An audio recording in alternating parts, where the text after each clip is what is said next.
Bismillahirrahmanirrahim. Assalamualaikum warahmatullahi wabarakatuh. Waalaikumsalam warahmatullahi wabarakatuh. Gimana teman-teman? Kabarnya hari ini sehat? Alhamdulillah, luar biasa. Alhamdulillah. Sehat semua ya teman-teman ya? Sehat pimpinan. Jadi di sini teman-teman kita berkumpul akan mengadakan bimbingan konseling kelompok. Nah, sebelumnya teman-teman sudah pernah dengar nggak apa sih itu bimbingan kelompok, konseling kelompok gitu? Ada yang belum pernah dengar ya kan? Nah, teman-teman, di sini perlu saya jelaskan sedikit tentang bimbingan kelompok. Nah, bimbingan kelompok di sini adalah yang mana sebuah sekelompok seseorang berdiskusi dan juga jumlahnya itu sekitar 12 atau sekitar 8 orang. Nah, di situ tujuannya adalah untuk mengentaskan sebuah masalah. Nah, tujuan bimbingan kelompok adalah menghidupkan suasana. Mungkin ada orang-orang yang tidak bisa mengutarakan apa sih masalahnya. Nah, dengan adanya kelompok tadi, orang bisa mengutarakan apa yang dia mau, apa yang tersirat dalam hatinya, sehingga ia bisa terbuka.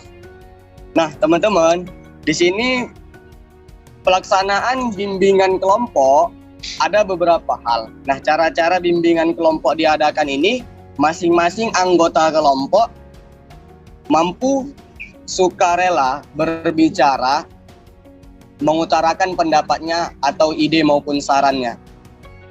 Nah, selanjutnya peserta anggota kelompok mendengarkan baik apa yang diucapkan oleh teman-teman yang lainnya peserta kelompok tadi. Nah, sehingga dengan cara kita mendengar, kita mampu menanggap apa sih maksud dan tujuan apa orang yang dikatakan tersebut. Nah, langsung saja teman-teman. Jadi asas-asas bimbingan kelompok di sini, dalam sebuah kelompok tersebut kita harus mampu menjaga rahasia dari kelompok kita apa yang kita bahas nantinya. Sehingga ada rasa membangun sebuah kepercayaan di antara kelompok tersebut. Nah, teman-teman, di sini agar suasana kelompok tadi terjalin dengan baik, yang namanya konseling kelompok itu adalah menciptakan suasana baik tadi. Nah, perlu adanya keakraban agar saling kenal dan saling menghargai, kan gitu. Nah, ada pepatah mengatakan, tak kenal maka tak sayang. Nah, agar kita lebih sayang lagi, kan gitu teman-teman, maka kita perlu memperkenalkan diri. Nah, di sini teman-teman, saya sebagai PK atau pimpinan kelompok memperkenalkan diri. Nama saya Muhammad Iqbal Prayogi. Nah, biasa sering dipanggil Iqbal.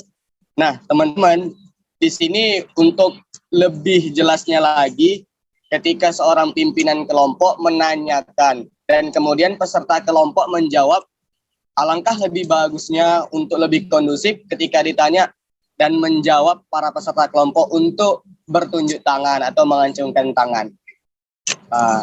Jadi sebelum lebih lanjut lagi teman-teman, biasanya bimbingan kelompok itu diadakan seperti berbentuk lingkaran atau kelompok tadi setengah lingkaran. Nah, jadi teman-teman, di sini saya sebagai pimpinan kelompok ingin bertanya kepada teman-teman. Nah, teman-teman ada nggak yang sudi kiranya untuk memperkenalkan dirinya agar teman-teman yang lain kenal dengan dirinya? Nah, saya persilahkan kepada teman-teman untuk mengacungkan tangan. Saya pimpinan. Ya, kepada saudara saya persilahkan untuk memperkenalkan dirinya. Baik, terima kasih pimpinan. Perkenalkan, nama saya Khairul Umam. Asal saya dari Medan. Saya dipanggil Umam. Tempat tinggal saya di Jalan Pancing. Kembalikan. Ya, terima kasih teman-teman. Jadi teman kita ini bernama Khairul Umam. Nah, selanjutnya teman-teman ada yang ingin menunjukkan dirinya, saya persilahkan teman-teman. Ya, saya persilahkan kepada saudari. Perkenalkan, nama saya Siti Amanda, asal saya dari Kota Pekalongan. Ya, teman-teman, terima kasih. Nama beliau adalah Meli Putri Almanda. Nah, selanjutnya kepada teman-teman, saya persilahkan memperkenalkan dirinya. Ya, saya persilahkan. Perkenalkan nama saya Arbaina, asal saya dari Kabupaten Langkat. Terima kasih. Nah, nama teman kita ini Armaina. Nah, selanjutnya kepada teman-teman, ya, Nama saya Nur Hidayah, asal saya dari Kota Gawah. Terima kasih. terima kasih kepada peserta yang telah memperkenalkan dirinya. Selanjutnya kepada teman-teman yang ingin studi kiranya menjelaskan atau memperkenalkan dirinya. Saya PK. Ya, terima kasih. Saya persilahkan. Kenalkan, saya Surya Ningsi, sering dipanggil Ningsi, asal saya dari Dolok Masjid. Saya kembalikan kepada Ya, terima kasih kepada saudari Suryaningsi tadi ya. Selanjutnya kepada teman-teman, ada yang sedikiranya kembali. Ya, saya persilahkan kepada para peserta. Perkenalkan, nama saya Junita Syafiti, biasa dipanggil Gita, alamat Asahan. Saya kembalikan kepada pemimpin. Ya, terima kasih kepada saudari Junita Syafitri ya. Oke, selanjutnya kepada peserta, kemudian yang ingin menjelaskan namanya kembali, memperkenalkan dirinya.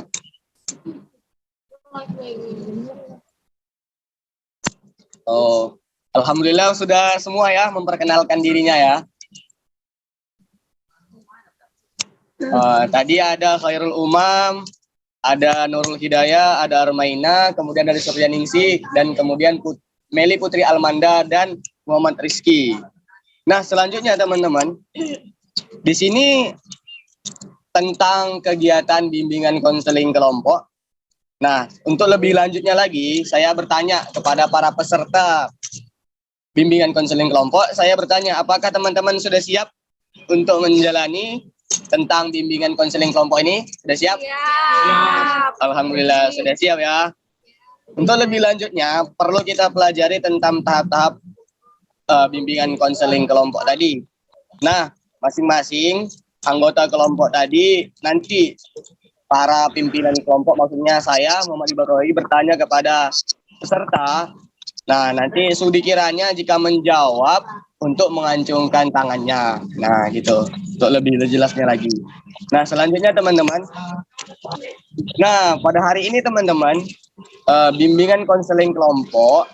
Nah, saya sebagai pimpinan kelompok, topik bahasan kita itu adalah mengenai tentang game online. Nah, teman-teman, di sini saya ingin bertanya kepada para peserta bimbingan kelompok, konseling kelompok. Nah, teman-teman, sebelumnya ada nggak yang pernah dengar apa nggak itu game online gitu? Nah, kepada teman-teman, ada yang studi kiranya memberikan sarannya, masukannya, apa sih itu game online gitu? Saya persilahkan kepada peserta kelompok. Ya, kepada saudari saya persilahkan. Saudari Junita ya? Ya. Iya. Ya, jadi menurut saya game online itu dia sebuah permainan yang dimainkan yang menggunakan dengan internet atau data internet seperti itu. Dan terima kasih saudari Junita yang telah memberikan masukannya. Nah, teman-teman yang lain, ada lagi yang ingin memberikan studi kiranya, gagasannya, pikirannya mengenai tentang game online tadi? Pimpinan. Ya, saya persilahkan kepada saudari Suryaningsih ya. Jadi menurut saya game online itu adalah sejenis permainan ya, yang mana ketika memainkannya itu orang-orang itu banyak yang kadang terlena, kadang tercandu, gitu kan, kecanduan. Tapi terkadang orang-orang yang memainkan game online ini yang mungkin dia kecanduan, dia nggak merasa dia kecanduan seperti itu. Jadi dia juga bisa berdampak positif, juga bisa berdampak negatif. Kalau menurut saya seperti itu. Wah, Kepada Masya Allah. Terima kasih kepada saudari Suryaningsih. Nah, teman-teman selanjutnya ada yang sedikit yang memberikan gagasannya, kiranya saya persilahkan.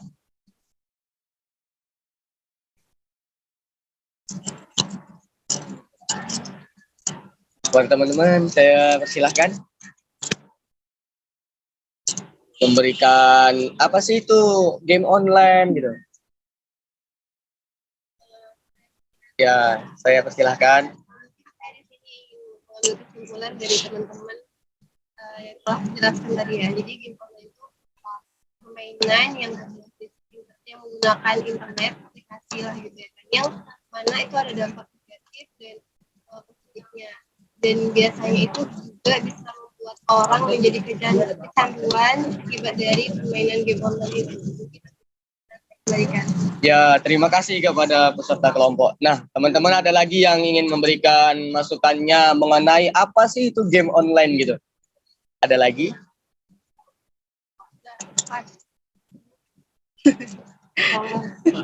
Hai. Jadi teman-teman, di sini jawaban daripada teman-teman semuanya sudah bagus-bagus. Nah, sudah paham gitu kan, apa sih mengenai game online tersebut. Nah, sebagai garis besar kesimpulannya, game online itu adalah sebuah permainan yang mana dilakukan secara online menggunakan akses jaringan internet ataupun sebuah kabel data ataupun kabel penyambung untuk melakukan atau mempermainkan game online tersebut. Nah, teman-teman, di sini saya sebagai pimpinan kelompok bertanya, apa sih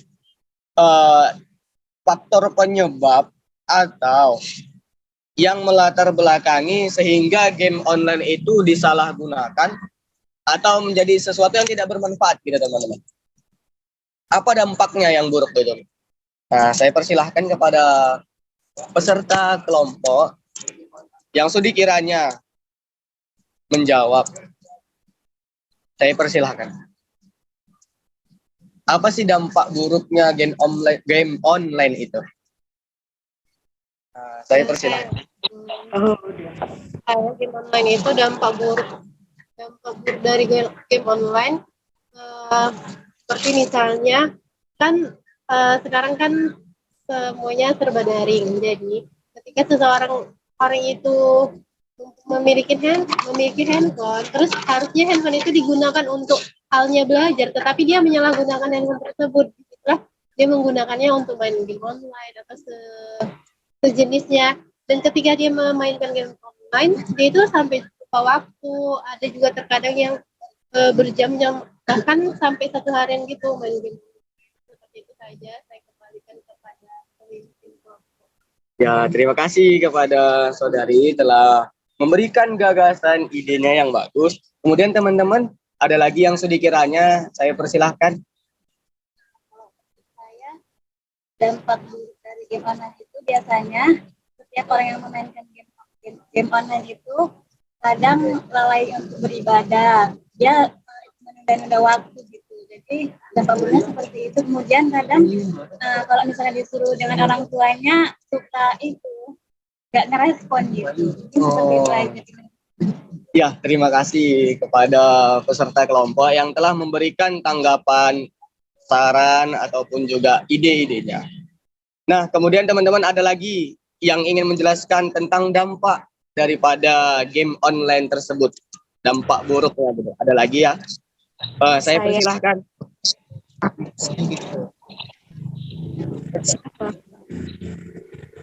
Cinta. Ya, saya persilahkan. Ya, jadi menurut saya dampak dari game online itu sendiri, sebenarnya game online itu nggak semuanya buruk ya, karena ada beberapa game online dia itu yang justru bagus gitu sebenarnya. Misalkan kayak ada game online yang dia itu bisa melatih kecerdasan otak kita gitu, kayak game teka-teki gitu, meskipun dia tetap game online tapi dia ada kayak bisa melatih kecerdasan kita gitu.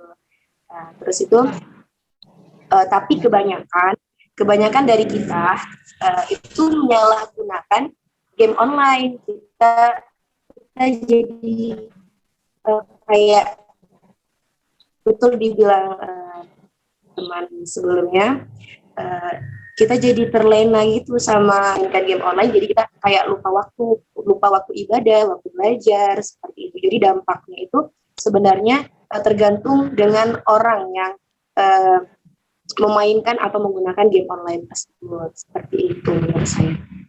Ya, terima kasih kepada peserta kelompok yang telah memberikan gagasan dan masukannya. Gitu. Nah, di sini teman-teman, dalam garis besar untuk kesimpulannya, game online tadi dampaknya ada sisi positif dan juga negatifnya. Nah, tergantung bagaimana penggunaannya. Nah, ibarat kata, kita mengasih sebuah pisau kepada orang yang belum tahu bagaimana cara menggunakan pisau tersebut. Nah, otomatis ada hal-hal yang buruk yang akan dilakukan ketika ia tidak mampu bagaimana cara menggunakan pisau tersebut.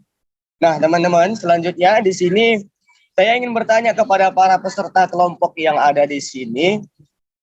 Nah, apa sih kesan tersendiri, kesan yang menarik dalam pembahasan game online ini kita lakukan secara konseling gitu, secara bimbingan kelompok. Apa kesan atau pesan maupun harapan ketika kita ini dalam menggunakan game online tadi secara bijak gitu. Nah, saya persilahkan kepada para peserta kelompok memberikan gagasan, pesan maupun harapannya gitu. Saya pimpinan. Saya persilahkan.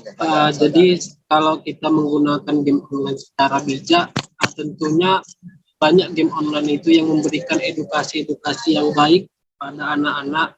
Tapi kebanyakan yang namanya game online ini banyak kan merusak. Jadi kesan dan harapan saya untuk lebih mengurangi dalam hal bermain game online. Setidaknya ketika jenuh sebentar saja, minimal atau 1 jam untuk bermain game online tadi itu. Baik siapapun lah di luar sana, nantinya kita harus memberikan kepada anak-anak bangsa itu untuk mencerdaskan mereka supaya mereka itu tidak terlalu kecanduan gitu terhadap game online ini. Karena kalau sudah terlalu kecanduan bisa berbahaya untuk dirinya juga, kemudian kesehatannya dan lain sebagainya. Ini saja, saya kembalikan pimpinan. Alhamdulillah, sangat bagus ya jawabannya dari peserta kelompok anggota. Nah, selanjutnya teman-teman ada lagi yang memberikan pesan maupun harapan dan pesan. Bagaimana sih dengan bijak kita menggunakan game online tadi, game online tersebut gitu. Ada lagi? Ya, saya persilahkan. Harapan kedepannya saya semoga kan di sini pada saat sekarang ini game online itu bukan asing ya kan, jadi kayak hampir semua kalangan itu dapat digunakan. Jadi kalau terutama untuk kalangan anak-anak lah, peran orang tua ibaratnya mampu mengawasi anak tersebut lah, bagaimana penggunaan game online itu kayak dibatasi lah, jangan dibiarkan begitu saja, karena ya seperti yang dibilang sama saudara Umam tadi, jadinya jatuhnya kecanduan, takutnya nanti ada banyak dampak negatif lainnya, apalagi untuk anak-anak kan, karena yang kita tahu juga bahwa dampak buruk itu kan selain buat kita lalai, untuk kesehatan pun bagai mata atau lainnya itu bisa berdampak buruk gitu kan. Mungkin saya itu sih. Ya, terima kasih kepada saudari telah menjelaskan, memberikan masukannya tentang pesan dan harapan tentang bagaimana bijaknya menggunakan game online tadi. Nah, ada lagi teman-teman yang studi kiranya memberikan gagasan. Jadi sudah ada beberapa yang memberikan penjelasan tentang bagaimana dengan bijaknya seorang menggunakan game gitu. Nah, karena ada banyak game-game kan, begitu. Ada yang untuk mengasah otak ataupun kecerdasan. Nah, jadi sebagai kesimpulannya, untuk penggunaan game secara bijak, maka harus baik dengan penggunaannya. Jadi mengatur waktu, boleh-boleh, jangan sampai melalaikan kita. Nah, kesehatan juga butuh, kan begitu. Nah, jadi sudah ada gambaran bahwasannya rencana-rencana atau gagasan-gagasan yang akan dilakukan nanti ketika kita berhadapan dengan orang-orang yang pengguna game online. Nah, dengan cara kita memberikan edukasi, pelajaran bahwasanya game itu boleh. Nah, di saat kita tadi istilahnya jenuh dengan segala aktivitas di luar atau aktivitas belajar, ya boleh kita gunakan dengan baik kan gitu. Nah, jangan sampai dengan kita menggunakan game secara berlebihan aktivitas yang kita secara langsung sering kita lakukan itu menjadi terabaikan. Nah, mungkin itu saja tentang bimbingan konseling kelompok yang kita lakukan pada hari ini. Semoga bermanfaat tentang pembahasan pada hari ini tentang game online. Nah, bagaimana cara penanganannya sudah dijelaskan, kemudian upaya ataupun solusinya sudah dijelaskan juga. Nah, di sini saya sebagai pimpinan kelompok bahwasanya kita akan mengakhiri bimbingan konseling kelompok tersebut. Mungkin ada kata-kata yang salah ataupun gagasan-gagasan yang istilahnya ada kata-kata yang ribet dipahami, kita semua ya mohon maafkan gitu.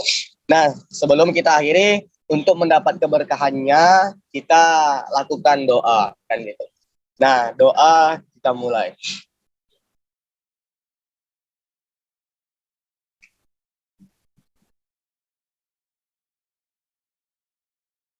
Berdoa selesai. Nah, di sini sebelum kita akhiri untuk bimbingan konseling kelompok di sini ada yang ingin memberikan ice breaking, lagu ataupun games. Jadi teman-teman bisa menjawabnya. Azan. Oke, terus. Oke. Ini mana ya? Lagi. Oke, next. Matahari. Mencaci. Mencaci enggak gila. Ya, Oke, mencaci kita kunci jawabannya ya, mencaci. Bukan. Iya, alhamdulillah sudah berjalan dengan lancar bimbingan konseling kelompok ini. Alhamdulillah tadi diakhiri dengan permainan game. Oke, di sini saya sebagai pimpinan kelompok mengakhiri jalannya daripada bimbingan konseling kelompok. Saya akhiri dan terima kasih kepada peserta yang telah sekiranya berpartisipasi dan juga menyemarakan bimbingan konseling kelompok ini. Saya akhiri. Assalamualaikum warahmatullahi wabarakatuh. Waalaikumsalam warahmatullahi